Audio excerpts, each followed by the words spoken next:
Welcome, Marvelous Gang, all the Silo fans out there. We have a real treat for you today. Now that Season 2 of the underground dystopian drama, Silo, is hot on its heels, we have picked out the best, most realistic fan theories out there. While the TV series is based on the Hugh Howey books, the popular fan opinion is that the creator, Yost, has sprinkled in enough new characters and situations inside the gray megastructures to keep the mystery alive. Silo's sci-fi drama, with its cyberpunk storyline, is often compared with The Maze Runner or Divergent, but Silo well transcends teen dramas with its grown-up look and a dark, moodier passage. We fall more in love with Juliet with each episode, and the most recent addition to the show, Solo, with his sad puppy dog Bearing, has quickly scrambled up the ladder to become the most likable character in the show. At this exciting juncture in the story, let us look at what the most invested fans have to say about some of the questions flung our way, such as, is the dust in the world outside toxic? Is it all a human experiment? This is a non-book spoiler discussion, guys, but book fans are most welcome to join our meanderings. Before we get into it, we have a small request. If you like our content, please support us by subscribing. It's a small click for you, but it means a lot to us. Thank you.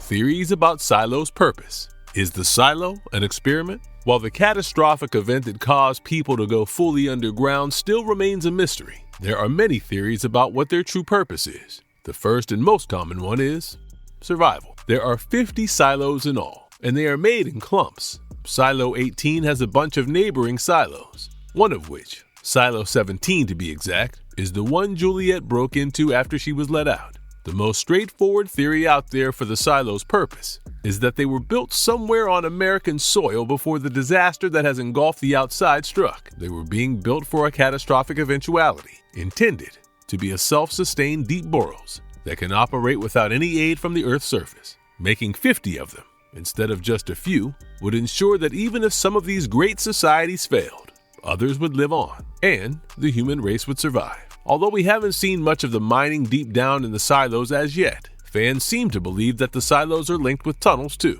Now, the idea that the silo was built for surface disaster seems quite conceivable, except for one thing. So far, the silo authorities have had us collectively presume that a catastrophe hit Earth, and people had to be rushed into the silos. Suppose this is so. In the terrible event that threatened to exterminate all living beings, how did the authorities manage to steer a panicked populace underground with a level of clean thoroughness visible in Silo 18's working demographic setup? It may sound a little confusing when I put it like that. So, let's break down this idea with some help from our next fan theory, the idea of a human experiment, which a lot of people have placed on their top shelves for the show.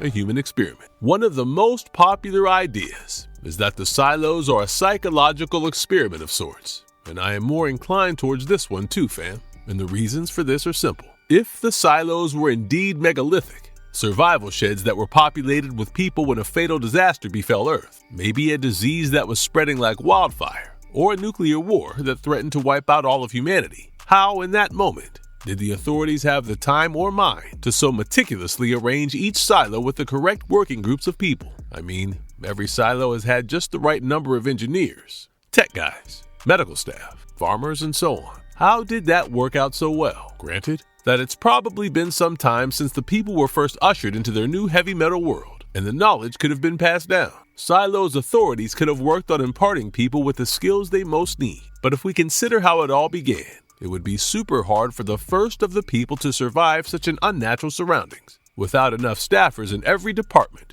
who knew exactly what they were doing. For instance, imagine if one silo became inundated with an all-miners community. How would you then quickly turn that around to create enough IT guys, farmers, medics, engineers, and so on, to keep the populace going for even 3 years after the disaster? The whole thing feels planned. It is as interesting to consider this possibility as it is grim. If Silo is indeed an experiment to manipulate human behavior or see if they can survive a subterranean life, I must say that hundreds of years is a long, long time to be a lab rat.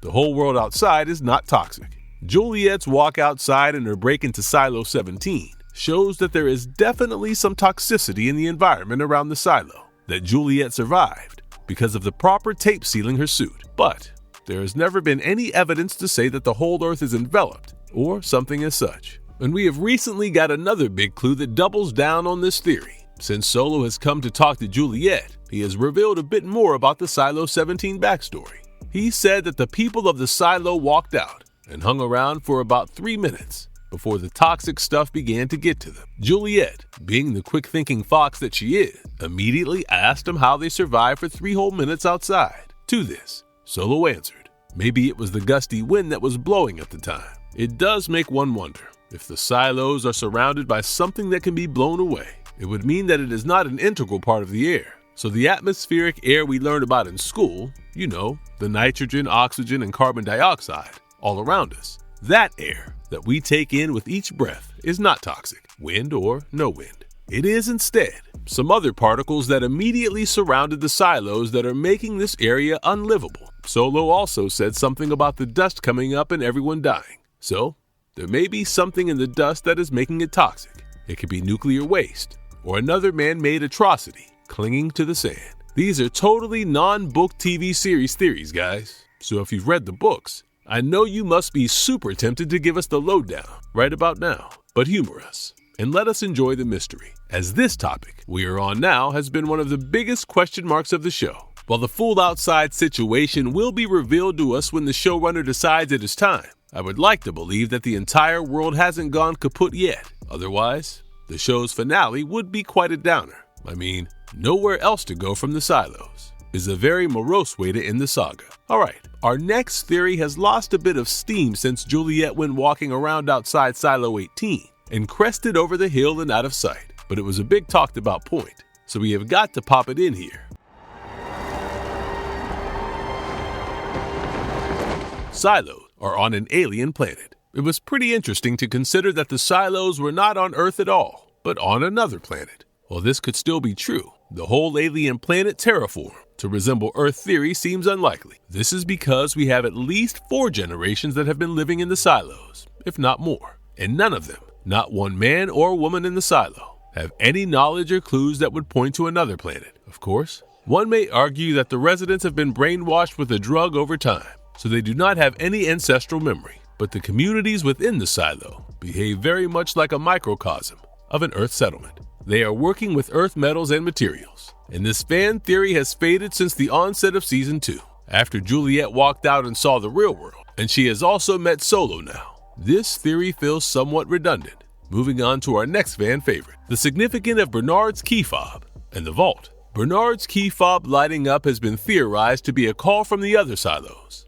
Since the fob is marked with 18, it does seem like a device that is used for information exchange between Silo 18 and the other silos. Now we know for sure there is some way in which information is being exchanged between these mega bunkers. In Season 2, which is currently running on Apple TV, Bernard told Meadows that Silo 17, where Juliet is gone now, had been wrecked for a long time, since before Meadows became his shadow. Now, there is no plausible way for him to have this information, unless he had been alerted of this disaster after it took place from another silo. One or more of the silos out there are capable of keeping tabs on the others, and they pass the information down to the other silo, such as Silo 18. The device on Bernard's key is more than just a fancy keyring accessory. Also, with how suspicious Bernard behaves every time he slips into the vault, it makes it pretty obvious that the vault was not just set up for a primetime cinema experience. With that elaborate screen it has, it probably has a bunch of secrets the show keeps under wraps to leave us guessing. The communication with the other silos probably takes place in the vault.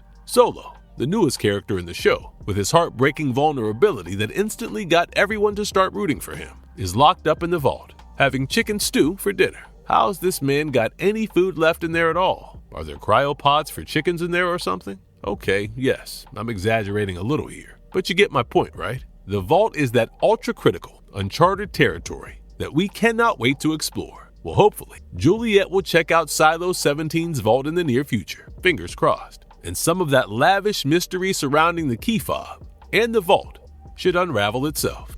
The steel door mystery, a gateway to truths or other silos. The steel door, revealed by George's hard drive, that even Bernard seemed to be clueless about in Season 1, is a gateway to the other silos. This theory has long done rounds in the fan circle, And hey, the fans know their stuff, because this theory makes total sense. The underwater still door revealed by the hard drive George has passed to Juliet, which then came into Bernard Holland's possession, brought an uncharacteristic moment of confusion from him. Of course, Graham Yost, the show's creator, will reveal all things in dramatic fashion that thrills and surprises us. But the fan theory about this massive steel door being an opening to an underground network that links the silos with each other connects all the dots. The door may also have a secret control room down below. The tunnels or control room or both could be operated by a controlling entity that is outside the purview of Silo 18. And that is the real scary part. This is another hint that there exists a larger control over the silo, like a chain of command, which means that a higher authority may be holding even Bernard's hand in how he manages things in Silo 18. Juliet's dive into Silo 17's deep to pump out the lower levels dry may lead her to a steel door, quite like the one discovered in the coveted hard drive in Season 1. There is so many answers along with new challenges that Silo 17 is due to shovel our way through our heroine's enduring quest for the truth that the weekly episodic drop has become an event sorely awaited. Meadows is not going to survive Season 2. Okay, so our last theory is a more recent drama-infused one, which found legs after Episode 3 of the current season. The misadventure of Judge Meadows walking away to her death has been a popular opinion in the fandom. Meadows seems like a smart woman who knows what Bernard is up to, more than most. But Juliet's walk has given her a new life, and now she is becoming a bit active, catching up on what's been happening in the silo. She now also knows that Bernard lied to her about Juliet wanting to walk out on her own accord. She has got Sheriff Billings' faith, a man who might be useful to her in the future. One cannot say that Sims is cool with Bernard going to Meadows for consult, instead of considering him for his shadow either. So, Sims is another enemy Meadows might have to contend with. And as for Bernard, well, if there's one thing we have come to know through the show, it is that Bernard has eyes and ears everywhere. He will be the first to know if Meadows decides to spread her wings any further. Now, Bernard may have some history with Meadows, and there was definitely some tension between them as he measured her for her suit. He didn't write down her measurements, mind you, but if Bernard sniffs a threat to his methods, he will not wait a heartbeat longer to oblige Meadows' request to go on outside, and it won't be with a snug suit or good tape either. Yes, we had to mention the tape again, people. The narrative's over-reliance on the tape had fans frustrated all over the place. But not in this video, guys. We're done with that. So the fans are not expecting Meadows to have a happy ending, and I'm with them. If the show is going to kill off a good character to turn up the emotional symphony, it might be the Judge. She is beginning to fetch fans. We like her, and it will be tragic if she goes. While she is still enough of a side character so that her death won't affect the flow of the story, it could act as fuel for the budding rebellion.